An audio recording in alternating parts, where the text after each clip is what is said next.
আসসালামু আলাইকুম। শুরু করছি কৃষি সংবাদ, সঙ্গে আছি আমি নিশা মুনতাসির। এখনকার এই সংবাদ আয়োজন একই সঙ্গে চ্যানেল আইয়ের ইউটিউব চ্যানেল এবং চ্যানেল আইয়ের ওটিটি প্ল্যাটফর্ম আই স্ক্রিনে লাইভ স্ট্রিম হচ্ছে। দেশের বড় ফসলের ভান্ডার হিসেবে পরিচিত কিশোরগঞ্জের হাওড় অঞ্চলের বিস্তীর্ণ মাঠ জুড়ে সোনালী ধান। হাওড়ের মাঠে চলছে ধান কাটা।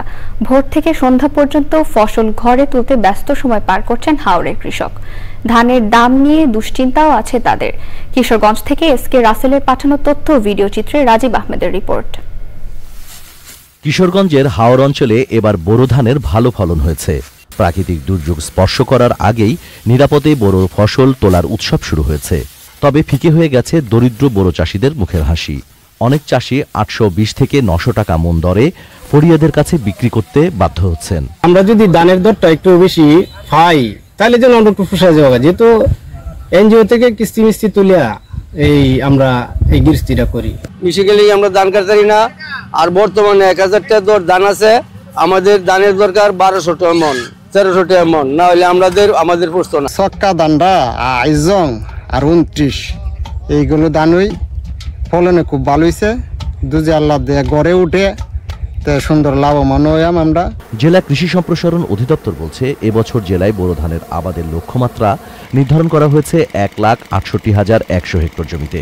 লক্ষ্যমাত্রা ছাড়িয়ে আবাদ হয়েছে 1,68,115 হেক্টর জমিতে। এই মুহূর্তে কৃষকদের জন্য আমাদের পরামর্শ হলো, জমির শতকরা 80% ধান পেকে যাওয়ার সাথে সাথে ধান কর্তন করুন, অন্যথায় অতিবৃষ্টি বা শিলাবৃষ্টির কারণে ফসলের একটা ক্ষয়ক্ষতির সম্ভাবনা থাকে। কম্বাইন হারভেস্টার অথবা লেবারের প্রয়োজন হয় কৃষকদের, তাহলে যেন সংশ্লিষ্ট কৃষি অফিসের সাথে যোগাযোগ করে আমরা তার ব্যবস্থা করার জন্য সচেষ্ট থাকব। শ্রমিকের সংকট কাটাতে হাওড়ে 3 শতাধিক কম্বাইন্ড হারভেস্টার মেশিন ধান কাটার কাজ করছে। এছাড়া প্রতিদিন বাইরের জেলা থেকে হারভেস্টার মেশিন আসছে। Rajib Ahmed, channel I. শেরপুরের পাহাড়ি জনপদের অনাবাদি জমিতে অপ্রচলিত ও উচ্চমূল্যের ফসল চাষ কৃষিতে বৈচিত্র্য আনছে। তেমনি একটি ফসল কফি। কৃষকদের মধ্যে কফি চাষে আগ্রহ বাড়ছে, সৃষ্টি হচ্ছে নতুন উদ্যোক্তা। কৃষি সম্প্রসারণ অধিদপ্তরও আগ্রহীদের প্রয়োজনীয় পরামর্শ, প্রশিক্ষণ ও উপকরণ সহায়তা দিয়ে যাচ্ছে। শেরপুর থেকে হাকিম বাবুলের তথ্য ভিডিও চিত্রে তাফিমুল ইসলামের রিপোর্ট। কফি আমদানি নির্ভর হলেও বান্দরবন সহ পার্বত্য অঞ্চলে দীর্ঘদিন ধরে এর চাষ হচ্ছে। শেরপুরে ললিতাবাড়ী উপজেলা সহ বিভিন্ন উপজেলা এবং পাশের জেলা জামালপুর ও ময়মনসিংহের পাহাড়ি জনপদেও প্রায় 5 বছর আগে থেকেই সীমিত পরিসরে কফি চাষের উদ্যোগ নেয় কৃষি সম্প্রসারণ অধিদপ্তরের হর্টিকালচার বিভাগ। ব্যক্তি উদ্যোগেও চলছে কফি চাষ। বান্দরবনের কাজের অভিজ্ঞতা নিয়ে ললিতাবাড়িতে tulip coffee farming and roasting নামে প্রতিষ্ঠান গড়ে তোলেন কৃষিবিদ সাজ্জাদ হোসেন। কফির চারা উৎপাদন, চাষ, সম্প্রসারণ, রোস্টিং ও বাজারজাত করে সাফল্য পায় তার প্রতিষ্ঠান। প্রায় 2 লক্ষ চারা উৎপাদন করে আমি বিনামূল্যে আমাদের শেরপুরের কৃষকদের মাঝে বিতরণ করতেছি এবং অদ্যাবধি আমি অনেক কফি এই বছর ক্রয় করে প্যাকেটজাত করে অলরেডি আমি বাজারজাত করতেছি।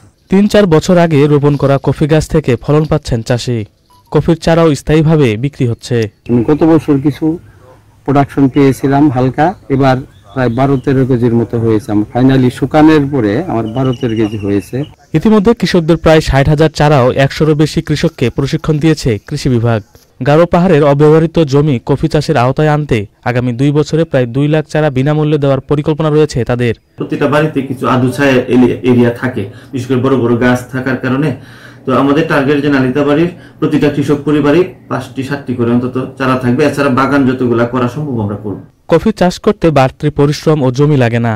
পতিত জমি বা যে কোনো ফল ফসলের বাগানে সাথী ফসল হিসাবে ছায়াযুক্ত স্থানে কফি চাষ করা যায়।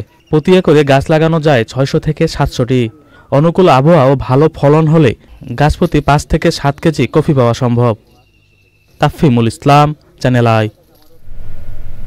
চুয়াডাঙ্গায় জেলা সার বীজ মনিটরিং কমিটির মাসিক সভা হয়েছে।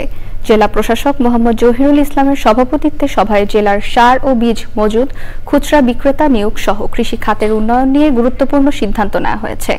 জেলা কৃষি সম্প্রসারণ অধিদপ্তরের উপমহাপরিচালক মাসুদুর রহমান সরকারের সঞ্চালনায় সভার জেলার বিভিন্ন উপজেলার নির্বাহী অফিসার, সাংবাদিক এবং সার ও বীজ ডিলার সহ সংশ্লিষ্ট কর্মকর্তারা উপস্থিত ছিলেন। দর্শক, এই ছিল আমাদের এখনকার কৃষি সংবাদ। এতক্ষণ সাথে থাকার জন্য ধন্যবাদ সবাইকে।